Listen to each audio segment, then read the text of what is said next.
So if the JDM video didn't already emotionally damage you, welcome to 5 American cars ruined by Clout. Dodge Viper. Viper prices make me want to cry. I will never emotionally recover from this. Much like the NSX and Mustang cross-shopping that I did back in 2017, in 2019 I also had the opportunity to cross-shop between a C7 Corvette Z06 and a 5th gen Viper GTS. I decided that the ACR and ZR1 were too extreme for me, hence why I was choosing between a GTS and Z06 instead. I know in school that they try to teach you things like that there are no wrong answers in life and blah blah blah blah blah blah so on and so forth, but I'm here to tell you that just like with the Mustang NSX cross-shopping example, there are wrong answers in life, and I chose the wrong answer twice. I told myself that daily driving a Viper just didn't make sense, and I would so much mileage on it that I would depreciate it to dust. If only I knew.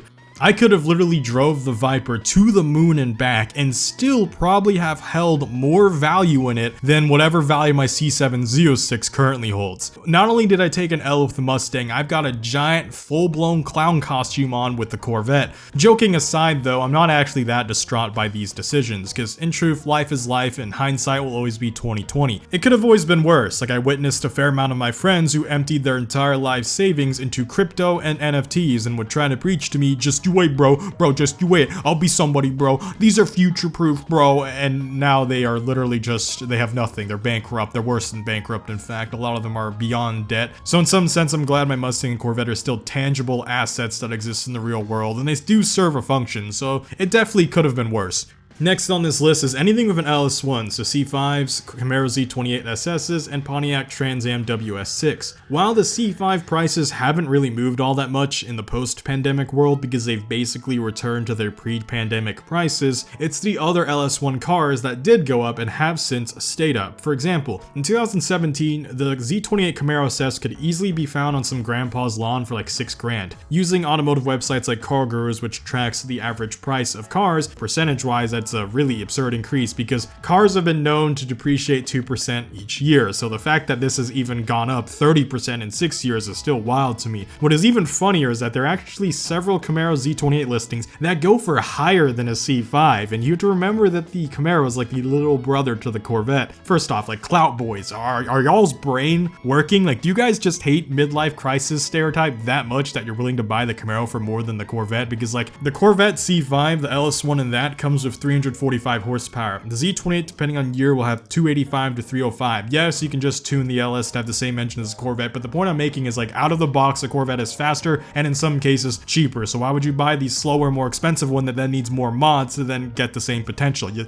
seeing what I'm trying to put down on the table here? So if you're not scared to start growing hairs early and become a boomer zoomer, then you can reject Camaro Clout Boy prices and just buy the C5 Corvette instead. The next car on this list also has an LS, and just like with the previous entry, it's also a whole bunch of cars merged into one entry, because fundamentally a lot of these cars basically are the same thing. So the Chevy SS, also known as the Holden Commodore VF, or the Pontiac G8, aka the Holden Commodore VE. So while this may sound like 3 different cars, I'm putting them all in the same entry because they are more or less a continuous lineage. And the Commodore is known for being a surprisingly quick and cheap sleeper car. It has decently average sedan styling, like it's not going to win any beauty contests, but it's not ugly either. It has 4 doors, it's super roomy seating, and you can fit the whole family. And a lot of people who walked into Chevy dealers never really found themselves like gravitated by the VF Commodore, and was kind of a well-kept secret, which to be fair is kind of the whole point of a sleeper. However, when the car was discontinued, that's when people started to realize that the boring Chevy that they kept walking by in the dealer was actually an Australian muscle car monster that had a Corvette engine in it. So once more social media influencers and magazines and other YouTubers and other journalists started to pick up on it and started to talk about how great this Corvette sedan was, its prices started to skyrocket. And there are 2 reasons that this mainly happened. The first reason is people finally heard about, so Clout doing Clout things as Clout does, that drove up the prices. The second reason being that Holden unfortunately went bankrupt and closed their doors in 2017, meaning this car was out of production, and humans having terminal monkey brain have an issue where once something is no longer there, we for some reason want it even more. This happens with Legos, this happens with Pokemon, Pokemon cards, and of course this happens with automobiles. What's crazy though is just 6 years ago in 2017, when Holden was basically having closeout sales, there were a lot of Chevy dealers in the US who were practically begging you to take these off of their lots, because again, people didn't really know what car this was back then, because for the price of 25 to 30 grand back then, that was a bargain, because it saves you all the trouble of having to LS swap a sedan, because you already have an LS swap sedan, except it's done by factory and has a brand new chassis. But it's really cool that this was even a thing and it was even offered. But again, people didn't really care for it when it was first offered, because I don't think Chevy really did justice when they marketed it. Like if they just said, yo, this is literally a Corvette sedan, I'm sure this car would probably have sold like hotcakes and may still be around. Dodge Chargers / Challengers. So this one is the one kind of happy entry in this video. While Clout didn't ruin their prices, that's not why it's in this video. So every other car is in this video because Clout ruined them from a financial / pricing standpoint. This one had its reputation ruined. The actual finances and prices of these cars are actually depreciating. So not only is it's not stagnating, this car is actually just straight up going down in value, meaning that if you want to buy a Hellcat, there's some for sale with no accident, no frame damage for 45 to 50 grand, and that's the funniest thing ever to me. And the reason that happens is because a lot of Hellcats are bought by really broke MFs who couldn't actually afford the payments, so they get repoed back, and the dealer is like, well crap, now we got a car back and this screws us over because we thought we made a sale and we need the money, so they just sell it for a cheaper price. Basically, it's the one weird instance where somehow Clout boys clouted so hard that it went full circle and actually depreciated a car's value, and that has got to be the most terminal Clout brain moment ever to happen. That somehow I think is not only funny, but I'm almost a little bit proud even. I don't know what about this car in particular, or these cars rather, both the Challenger and Charger. I don't know what they do that attracts the worst of the worst buyers with the worst of the worst credit, but for some reason it has resulted in this hilarious situation where so many of them have gotten repoed or repossessed, if you don't know what that means, where basically the bank has to claim it back from the buyer because the buyer couldn't actually afford it, and then the dealer is now put in a situation where they have to resell it. I know someone in Atlanta, he works at a Dodge dealership. Unironically, this happened last year in 2022. He sold the same Hellcat, the same car, 5 times in 1 year. And people who like don't know how this works are probably like, how is that even possible? What do you mean you sold the same car 5 times? I'll tell you how. Because 4 people, so 4 of those buyers, kept getting the car repossessed from them because they couldn't make the payments. That is the funniest and saddest. I want to curse so badly because I really want to do it, but I'm trying to be a family-friendly channel now because of the algae of rhythm. But like, that is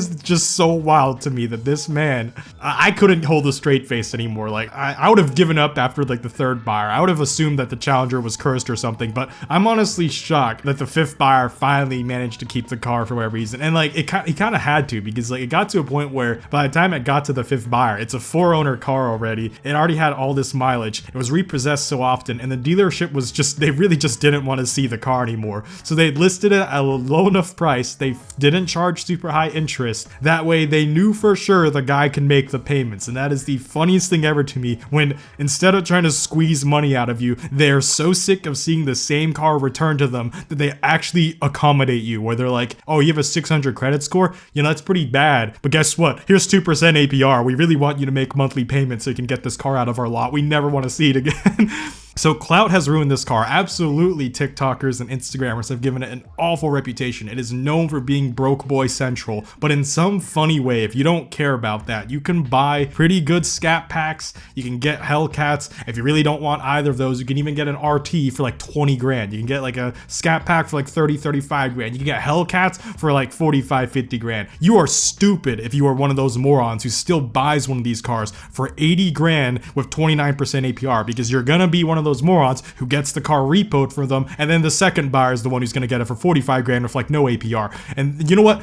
I'm not going to stop the stupid people, because to all the people who actually unironically still like this car and your dream car is like a Hellcat, you should be jumping with joy right now. All of these stupid Clout boys have somehow made your lives infinitely better. Where Clout boys have ruined the car prices of every other car, their sheer stupidity and lack of ability to make the payments on this one has gone full circle, where they go for great prices. So big W for car guys here. Big big W for any car guy who actually wants to buy Hellcat and drive it appropriately. And now this brings us to the final entry of this video, which is the Mustang. All gens but Fox Body and prior, basically. So the Pinto Mustang, the Gen 1 Mustang were already kind of collector value, and the Fox Body is just a Fox Body. But most Mustangs, like new Edges, S197s, and S550s, started to appreciate rapidly. Yes, I know Fox Body prices did go up, but they didn't go as high as like some, especially S550s. Like, I don't know why the heck people were buying Mustang GTs for like 50 to 60 grand, and they're still buying them for 50 grand. And this is the weirdest one for me to process because I own one of these cars. I literally have a Mustang GT S550. I bought it for literally $26,800. That wasn't a bad price. That's a huge understatement. That was a great price for GTs. If you wanted to buy a brand new GT back then, you're only really paying 28, 30, maybe 32, 33 grand. And you can always negotiate under sticker. And it blows my mind because when I try to tell young Gen Z kids this, like coming out of college, they just don't believe me. They're like, oh, you're misremembering, bro. Oh, you're making it up, bro. Even though I literally have the sales document in my hands and I literally have a YouTube video that is still up from 2017 to prove it. On top of that, there are plenty of other people who could document and prove that the car's prices were indeed those prices. And again, I could just use Carger's price evaluator to show you its price back then. The main thing I mention this is to prove how fast information is lost on the internet these days. Something from 5 to 6 years ago is completely buried.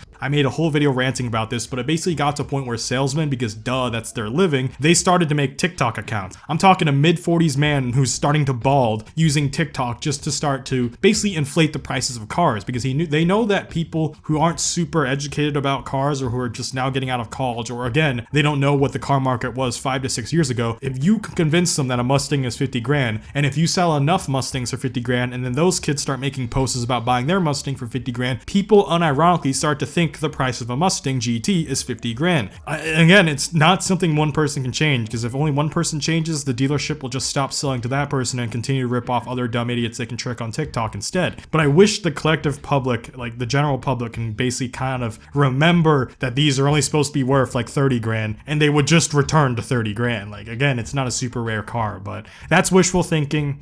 It is what it is. Thanks for watching, and yeah, I know this ending was kind of abrupt, but unlike a fairy tale, there is no happy ending to this situation, not yet at least. Some signs have showed for some of the cars in this video that prices can stagnate and they're not totally doomed to inflate constantly for everything. And if this video hasn't depressed you enough, then just remember that I also have one that I made about JDM cars, so you can click that one after this one. It's much worse for them over there. Other than that though, like this video if you liked it, subscribe if you like automotive stuff. See y'all next time, Blade Angel out.